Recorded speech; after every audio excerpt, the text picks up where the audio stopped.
definitely a lot going on the COVID front. Senator, your take on it? Yeah, good morning, Chris. Good morning to the listening audience. Yeah, I think that we should be in a higher level of PCOR, considering the overload to our hospitals. In the media and the news, they're overburdened and overstressed, and we really need to work as a community to lessen that burden. I think that vaccinations are important, but we cannot be overly reliant on them. I think this disease is much different than a typical flu, and what it's showing us is that our community is sick, and it definitely affects those that have comorbidities greater. It affects our elderly. If we are to protect our people who are very sick, I think it's important that we raise the level of alert and protection.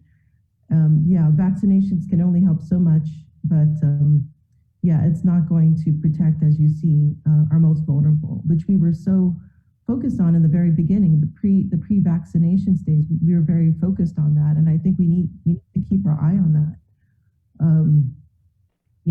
We see in the paper, our loved ones pass away, and perhaps that could have been prevented had we been in a stronger alert. Coming from a medical background, I see the advantages of biohazard training as a clinician. And I think this should be mainstreamed. Treating everything as a biohazard is important. How to handle biohazards. I think this should be a more commonplace training for everybody. And, our resources are limited, so we really need to allocate them to the areas that are going to be most effective. So including that type of training, including emergency response teams. Our families, we live in multi-generational families. And so if one person brings it home, say from school, from work, they're running their errands and bringing it back to their households, it's going to affect the most vulnerable, much more. And so what needs to happen is those that come in contact, know that they've come in contact with someone who's positive. We need to have those resources to allow them to isolate or to, quarantine themselves from their family members. It's a sad thing to see that, we're seeing this affect our closest ones. So there are other tools. We should not be over-reliant on vaccination. We need to do other things to prevent this. And, we need to adapt. If we're going to survive, we need to adapt appropriately. We cannot, we need to work this together.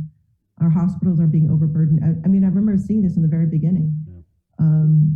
We were so concerned about getting enough capacity for our medical care system.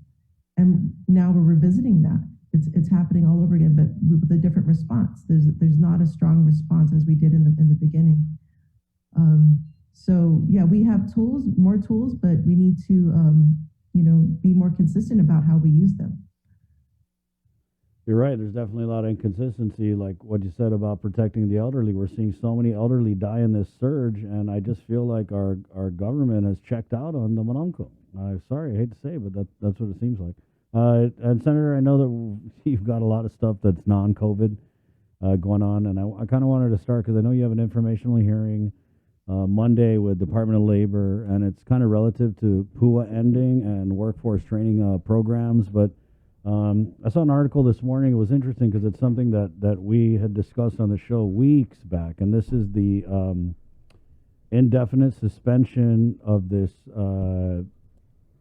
subsidized hiring program that the governor had touted to the different chamber organizations back during when they had an economic forum. Remember, before all this, there was an economic forum, and it was something like GovGuam would hire these workers into the private sector and subsidize like a significant amount of their salary and earnings up to a certain point, and it was meant to kind of just transition people from PUA and being out of work into returning to the workforce. Unfortunately, though, that program has been suspended, as Labor Director Dave De La Sola has told us. I just wanted to get your thoughts on that because it kind of seemed like that was a good one. Yeah, so I remember Director Dave Delasola mentioning that that was on hold because they wanted to roll out the $20 million pandemic assistance plan for businesses. So instead of implementing that, the businesses would have to apply through GITA to get money to pay for salaries, and I guess they deferred to GITA because that program has more flexibility. So in addition to paying for salaries, they can pay for other of their needs, such as paying bills like utilities and such. But I think too, what I want to point out is so there's something that I'm really interested in bringing how to bring our workforce back to or at least diversifying our workforce. I think there's opportunities here to do that, and that's something I want to really focus on during the informational hearing. Because in addition, because right now a lot of the jobs are heavily tourist reliant, and I think through this program that GITA has, in addition to another bill that I introduced regarding providing more money towards boot camps, workforce development, we can help create the jobs or at least diversify our economy at this point. So I was doing the math, 8,000, according to the latest Department of Labor statistics, there's roughly about 8,000 of those that are unemployed, that are counted as unemployed. And so if you think about boot camps being 20 per class, you divide that, that's roughly, so yeah, you can get, I believe 400, you need 400 classes. And how to do that is really diversifying the training programs. I mean, on Department of Labor's apprenticeship programs, they have roughly about 500 different types of apprentices. About 300 of those are on demand. So there's a demand for them. So if we can spread the trainers to these different fields, we can eventually diversify our education through these diversification of the training programs. And so I did, since I've introduced that bill to give more money to these programs, I did get some feedback that there should be others involved, so that like Guam Trades Academy and all the other trainers, and I think that works really well with the plan that I have, is to expand the trainings, and by doing so, we're getting people back to work. We can get people back to work. Plus, there are a lot of jobs out there that are not being filled. So I think this informational hearing will be very important to highlight the opportunity as PUA is ending. Right on. I wanted to ask about the status of your bill related to Guam EPA. Was that brought up during session? Oh, which bill? Yeah, she has like 85 EPA bills. Is this the one regarding the Bill 162, the one about the special funds, or is this I think it's the punishment, or the cap on the fines for enforcement.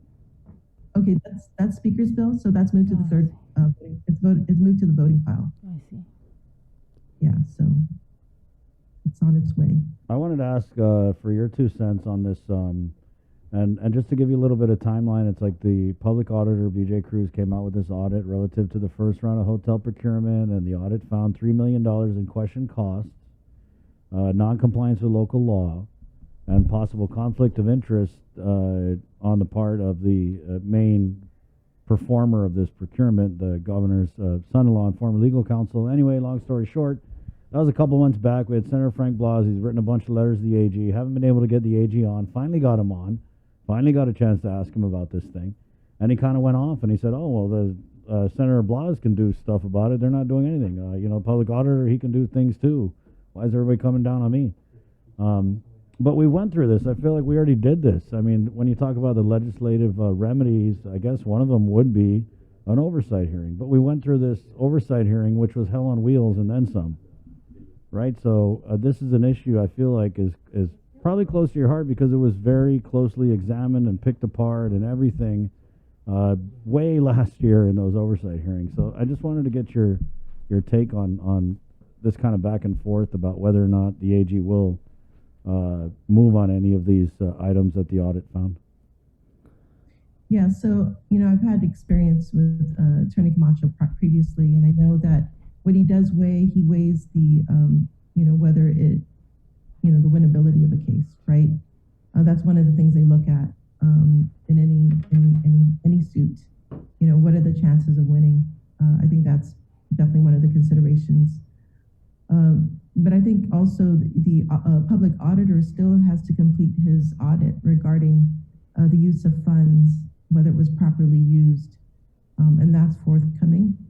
And I remember in our previous, one of the previous interviews we had with Attorney Brown present, he did mention that any taxpayer has standing to sue if there is evidence to show that any government employee did not do their fiduciary responsibility or improperly spent government money. So that is also in the books in regards to lawsuits. So yeah, that's one way to address that, I guess, impasse. Yeah. Oh, well, do you think it's a winnable case? That is for the legal mind to decide and argue. Obviously, that's and the judge to determine Right. the results. Well, let me ask you this. When we talk about one of the remedies, oversight hearing, I mean, are you even considering, or did you feel like there was anything that you didn't get the answer to in that first oversight hearing relative to the hotel procurement? Yes, there was quite a bit, I think. I think one of the problems was the use by the Attorney General. They did not want to, I guess, provide direct answers to many of the questions that I asked because they were assisting with the procurement. Anything over $500,000, $500,000 has to be reviewed by the AG. And so, yes, there is a conflict of interest, potential conflict of interest, as the auditor had mentioned, if the AG's office is reviewing these procurements. That is an issue. I'll say. You did mention the speaker's bill, but you also had a bill, was introduced around the same time. Hers was 165, yours was 166, right? Yes, 166 is a funding bill, and that had yet to have any hearing. I introduced that with the hopes that it would be included within the budget talks. But I think moving forward, it can hopefully be integrated into the next upcoming budget cycle. The idea was that their EPA is lacking many employees to enforce. They only have 4 people to enforce litter laws, and so amongst all their other mandates, they're definitely short. I would say a critical shortage, and this bill that I introduced would provide a huge increase in their budget to help address that concern. Many of the employees that come on board end up leaving because they get paid double or much more than what they get through their government position. So that is local government position. Federal government can pay much higher. So this would help give parity. I mean, the hope is that they can give parity. They can provide successional planning. Many of their employees are due to retire.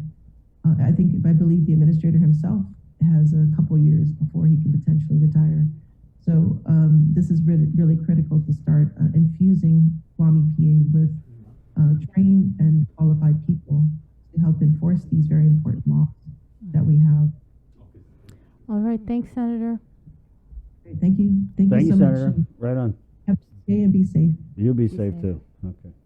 There you go, Senator Sabina Perez, 7:37. Just a really quick break, and we're coming back with the former chair of the Physicians Advisory Group, Dr. Hoa Wen, next, right here on the link. Key Williams. Breast cancer is the second leading cause of cancer death in women. The chances that a woman will die of breast cancer is about 1 in 38. Although there is no sure way to prevent breast cancer, there are certain things that you can do, such as eat healthier and exercise. For more information about breast cancer, go to the American Cancer Society's website at cancer.org. Also, on October 22nd, we invite you